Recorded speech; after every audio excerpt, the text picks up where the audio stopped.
morning. Happy Tuesday. Looks like may bagyo na naman. Walang hunong. Walay hunong-hunong ang bagyo. Oh, tanawang uwan, oh.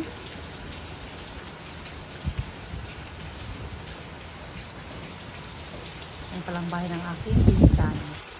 Yan ang bahay ng aking pinsan. Sarapan ng bahay namin. Yan ang aming mga tanim-tanim. Yan bahay ng kapitbahay.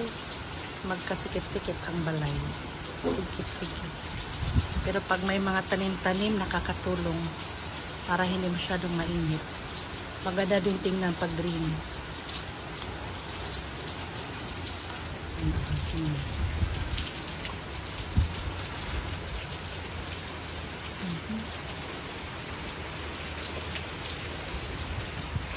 Oh, grabe. Oh, huy.